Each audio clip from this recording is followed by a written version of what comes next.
Good morning, good morning, good morning. Hello and welcome to This Date in History, aka TDH. This show is all about the events that occurred on this date in years past, both recognized by other historians, but mainly things we personally find intriguing enough for us to bring to you. The sources of this information come from the smart device application Today in History, What Happened Today in History, Historical Calendar, and the website onthisday.com. For links to those sources, the music, and anything else potentially interesting, check the underbar of the description below. Anyway, I am Xander, and you are you, and today is, what is today? Freya's Day, aka Friday, January, why am I stupid? February 24th, 2023. Alright, let's jump into the history today, shall we? Starting us off in 1152, English cleric and writer Geoffrey of Monmouth, consecrated as Bishop of St. Asaph at Lambeth. Alright. Jumping on up to 1208, St. Francis of Assisi, at the age of 26, received his vocation in Portiuncula city. Portiuncula,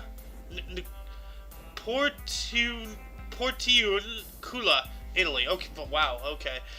Alright. The bulbous alien-looking head guy looking right there. Wow. Can anyone say the Greys? Moving on up to 1510, we have an excommunication. Pope Julius II excommunicated the Republic of Venice. Holy crap. The entire Republic of Venice. I have a feeling that maybe it was like involved over economy or something, because as a historian, I'm woefully uneducated about the whole thing involving Venice, but they were extremely wealthy or something. So I guess I don't know. Anyway, we got the Battle of Pavia at 1525. Holy Roman Emperor Charles V troops defeated French, killing or wounded 5,000 and capturing French King Francois I. Okay. We got a treaty of interest with Solomon the Magnificent, the biggest turban in all of turbans history, I think. 1528, John Zaporia, the disputed king of Hungary, and Ottoman Sultan Solomon the Magnificent signed a treaty, a treaty of interest. What is this treaty? I don't know. 1528, Solomon, 1528, Feb 24th. Solomon the Magnificent Treaty. The Franco-Ottoman Alliance, maybe. No, that's Hungary. So, all right. So, you know what? The first challenge to you viewers: what was this treaty? I can't dig too much into this on air. So, yeah, if you can do some of that footwork, that'd be amazing. Leave the education in the comment section. We're going to move on up to Gregorian calendar in 1582. Pope Gregory the 13th announced a new style calendar, commonly known as the Gregorian calendar. Alright, so this is when the calendar that most of the world uses today was first announced. So cool. It's not perfect, though, because we still have leap years and all that stuff, and, there is no such thing as a perfect calendar, because even if we do make one, a few, 100,000 or million years from now, whatever, it'll be off yet again, because the Earth is, it's always changing its distance from the sun. I know the moon's getting farther constantly. Anyway, 1708, Prince Johann William Friso was sworn in as Viceroy of Groningen. Okay. He's a Prince of Orange and Monarch of Nassau-Dietz. Okay. 1711, George Frederick Hansel's opera Rinaldo premiered at Haymarket Theatre in London. Okay. Got an appointment of interest in 1786. Charles Cornwallis was appointed Governor General of India. Ah, yes, that's after he lost the U.S. Revolution, or the American Revolution. So, yeah, it wasn't the U.S. yet. It took another 10 years or so. I think by this time, though, we were the U.S. I'm not sure. Anyway, more about this last invasion of Britain that we talked about yesterday. 1797, Colonel William Tate and his force of 1,000 to 1,500 soldiers surrendered after the last invasion of Britain, according to legend, to Welsh women in tall black hats, mistaken for elite guards regiment. Go Welsh!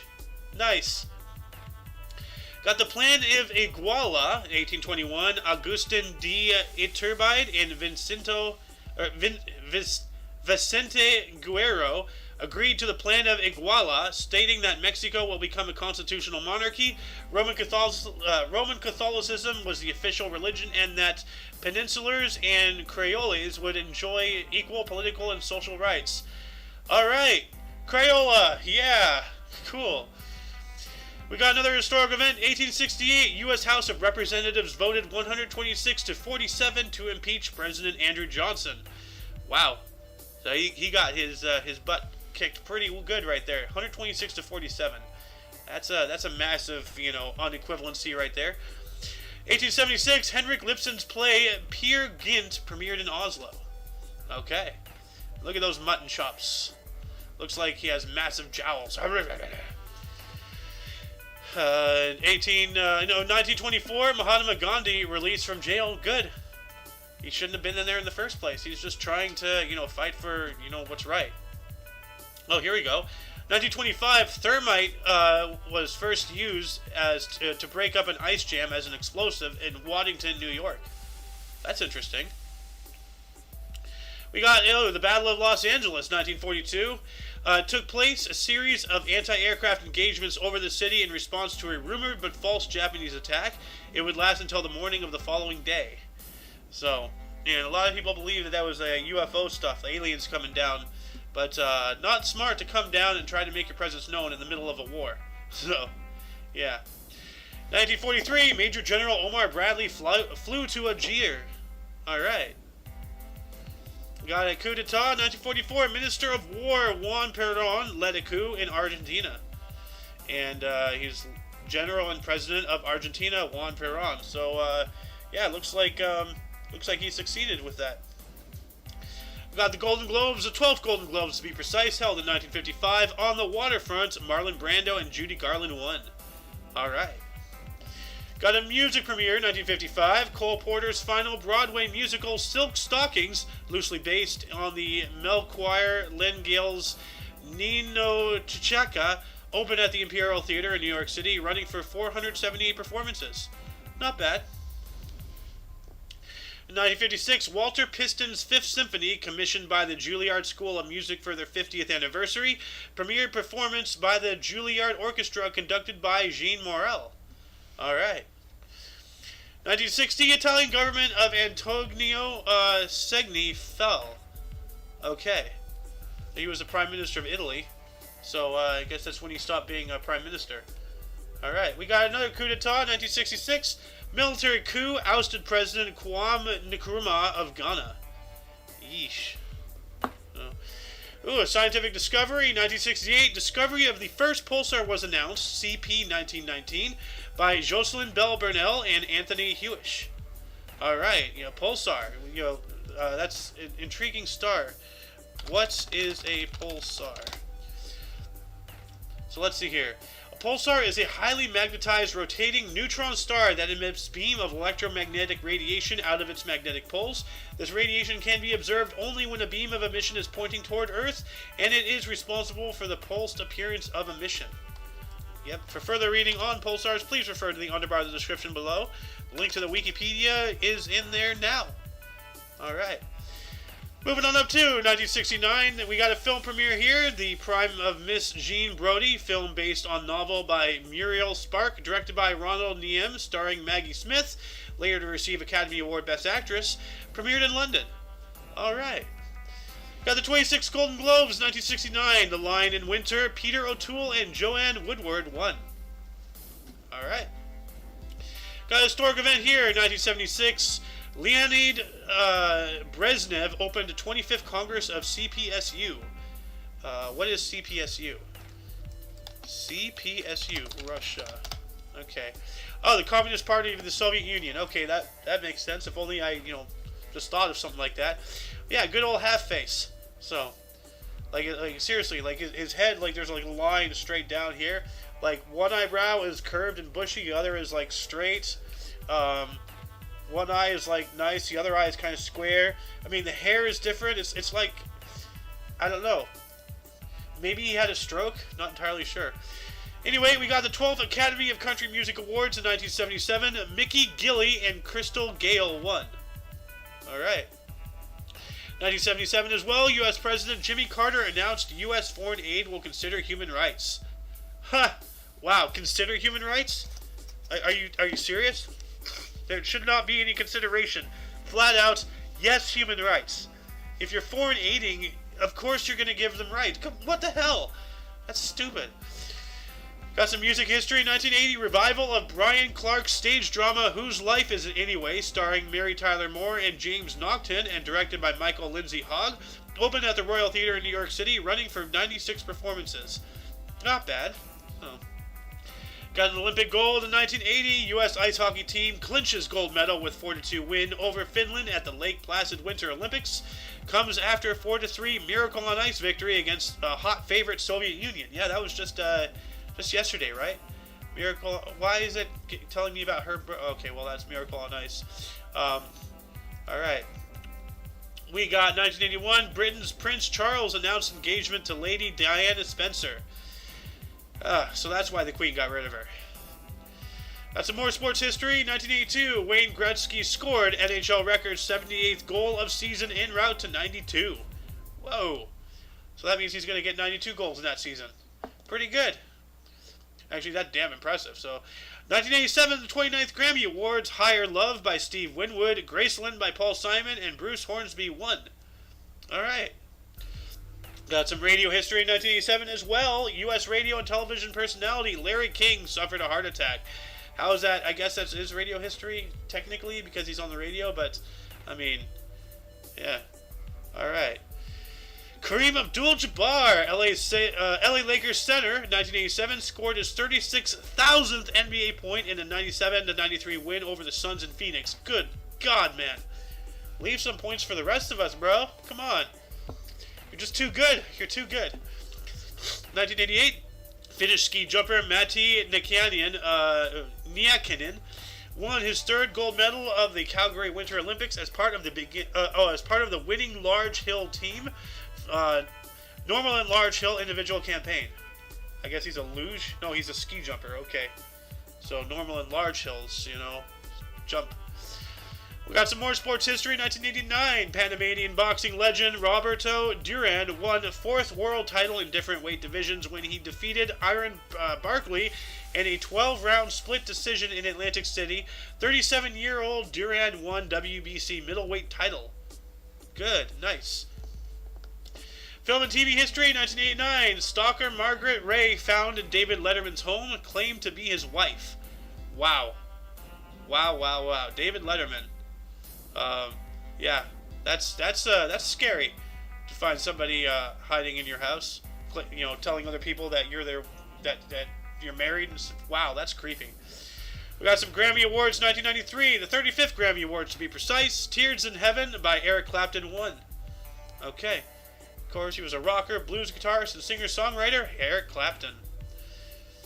And another historic event, in 1997, Deng Xiaoping, the former paramount leader of China, was cremated 5 days after he passed away. Dang, that's pretty quick. That sounds like some fishy business is going on. They're trying to get rid of any evidence so they can't do an autopsy. Huh. 1998, Elton John was knighted by Queen Elizabeth II in Buckingham Palace in London. Okay. Cool, so Sir Elton John. Got some Grammy Awards, the 41st Grammy Awards in 99. My Heart Will Go On, the theme from Titanic. And Lauryn Hill won. Of course that song won. We got the 55th British Academy Film Awards, the BAFTAs, of 2002. The Lord of the Rings, The Fellowship of the Ring, was Best Film. Peter Jackson, Best Director. Damn right. So, really good stuff right there. Got some more Olympic gold, 2002 as well. Joe Scalk and Jerome Iguina each scored twice as Canada defeated the United States 5-2 with the men's ice hockey Olympic gold, or won the men's ice hockey Olympic gold medal at Salt Lake City. Nice. Too bad it had to be held in Putah. We got another historic event here in 2006. President of the Philippines, Gloria Macapagal Arroyo, declared Proclamation 1017, placing the country in a state of emergency in an attempt to subdue possible military coup. I wonder how well that worked out. You know, look at her dressed lavishly. You know, obviously spending money that's not supposed to be spent on that, but you know.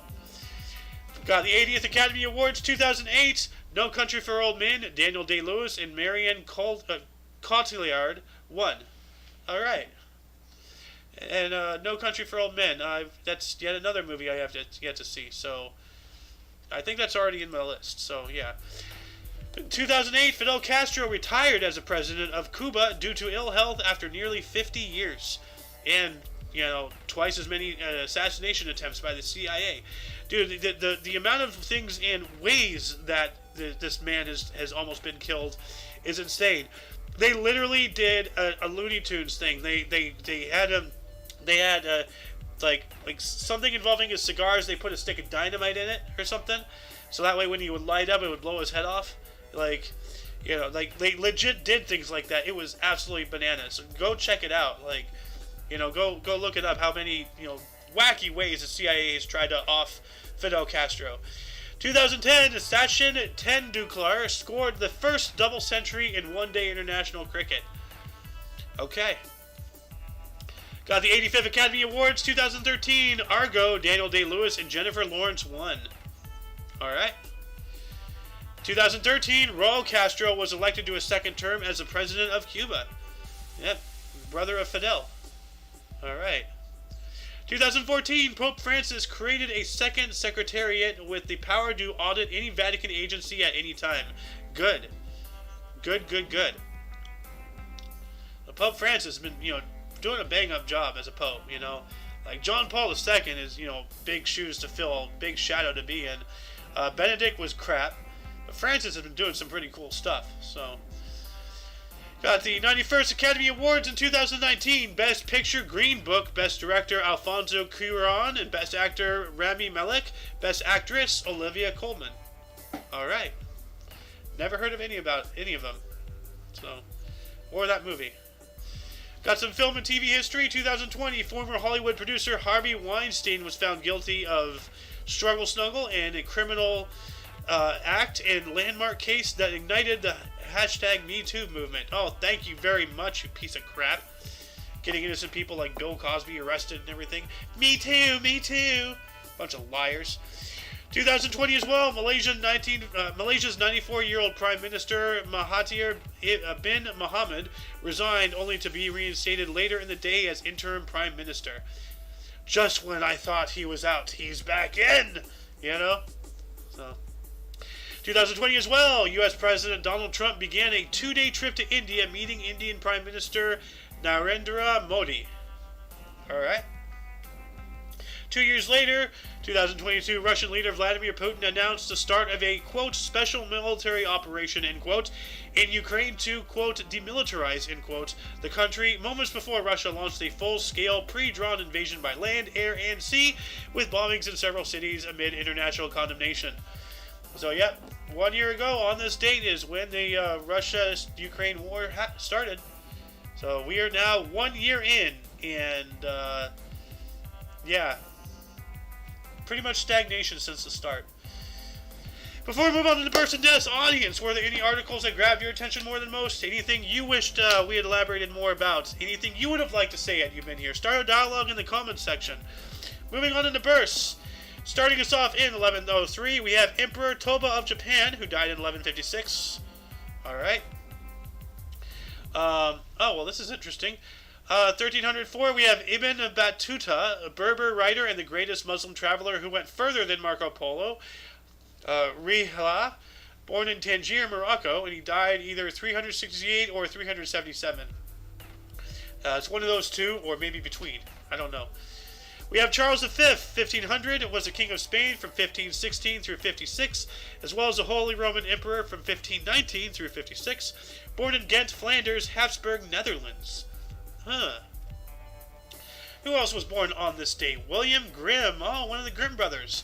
1786, a German storyteller, Grimm's Fairy Tales, born in Hanau, Hesse-Kassel, Holy Roman Empire. He died in 1859. Oh, yeah, one of the brothers Grimm. So.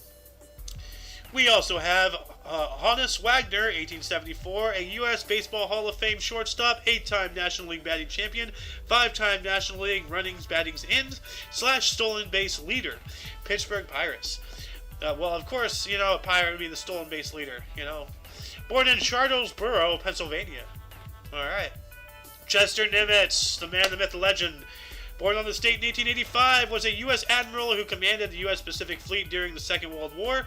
Born in Fredericksburg, Texas, and he died in 1966. Didn't he die recently? Yeah, February 20th. Wow, so he died 4 days before his birthday. What a kick in the teeth. So, I knew we spoke about him fairly recently.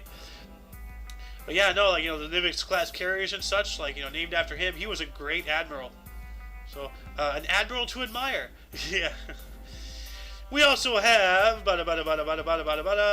Nicky Hopkins, 1944, was a British rock session pianist. Rolling Stones from 1967 through 75. The Who, Getting in Tune. The Kinks, Sunny Afternoon. Beatles, Revolution. John Lennon, Jealous Guy. Quicksilver Messenger, Service. Born in Perivale, Middlesex. All right, and died in 1994. That's a hell of a resume right there. Dang. He was with everybody. We have Edward James, almost 76 today. Was born on this date in 1947. Happy birthday. He is a U.S. actor, Miami Vice, Stand and Deliver, and Triumph. Born in Los Angeles, California. George Thorogood, 1950, a U.S. singer and guitarist. The Delaware Destroyers, Bad to the Bone. Da-na-na-na-na. Born in Wilmington, Delaware. 73 today. Happy birthday. Alain Prost, 1955, French Formula One racing driver, championships of 85, 86, 89, and 93. Born in Lorette, France. He's 68 today. Happy birthday. Steve Jobs, 1955, U.S. computer entrepreneur and co-founder of Apple. Born in San Francisco, California. Notoriously known for metaphorically whipping all of his employees. Every time they finally get something done, he's already writing them about something else. That one, there's one skit, I don't know if it was Family Guy, American Dad, Robot Chicken, or from somewhere else, where he's like, you see this book? He throws it at one of his programmers. Put it in this rectangle. Go. Essentially, that's what he did. He didn't, just like Edison, he took all the credit. So, Steve Jobs, who died in 2011, may your soul burn in hell with Edison and all the other scumbags who've ruined this world. We got Eddie Murray, 1956, a U.S. MLB Hall of Fame first baseman, 8-time All-Star, 3-time Golden Glove. Baltimore Orioles, 1977 through 88 and 96. The LA Dodgers from 1989 through 91 and 97, as well as 3 other teams that they're not listing for some reason. Born in Los Angeles, California, he's 67 today. Happy birthday. We also have Floyd Mayweather Jr. Mayweather. It's not Merriweather. Floyd Mayweather Jr. Sorry, please don't hit me. 1977, a U.S. boxer, 5-time weight division world champion, record 26 consecutive wins in world title fights, 10 by knockout, undefeated record 50-0. Born in Grand Rapids, Michigan, he's 46 today. Happy birthday. And yeah, once again, please don't hit me. Let's see here. That shall be it for the births. Moving on to the deaths. In 616, we have King Ethelbert of Kent, was the first English king to convert to Christianity. All right. We also have Robert Fulton, 1815, was a U.S. inventor and engineer. First commercial steamboat. Died of tuberculosis at the age of 49. So, thank you for the steamboat, sir. Moving on up to 1986, we have Tommy Douglas, Canadian politician and father of Medicare. Oh, thank you. Died of cancer at 81. Yeah, that's what you get. Medicare, public crap, government crap. Get it out of here. Malcolm Forbes, 1990, a U.S. publisher of Forbes magazine, died of a heart attack at the age of 70. All right. Let's have Dinah Shore, 1994. Hey, that rhymed. A U.S. singer, see the USA in a Chevrolet. Actress and TV personality, Dinah Shore Show, Nabisco DS Championship. DS, like Nintendo DS, dual screen. Died of ovarian cancer at 76. Oh, that sucks. Yeah. We also have Shridvi Kapoor, 2018. was an Indian actress and film producer referred to as India's cinema's first female superstar. Was in Himatwala and Solva Sawan. Drowned at the age of 54. That sucks. Oh. And that shall conclude the show. Once again, you can check the underbar of the description for any links you may find interesting, including but unlimited to all things OMNI Coalition. For your dose of Passive Edge Daily, we stream every day at 10 in the morning Pacific Time, which is 11 Mountain, 12 Central, and 1 p.m. Eastern. Any other time zones, Google exists. You know, you can figure it out. Not too difficult. Anyway, for all of you and all of us, I am Xander, and you are you, and until you catch us tomorrow, don't forget to look right and left at every intersection, rate 5 thumbs, and subscribe.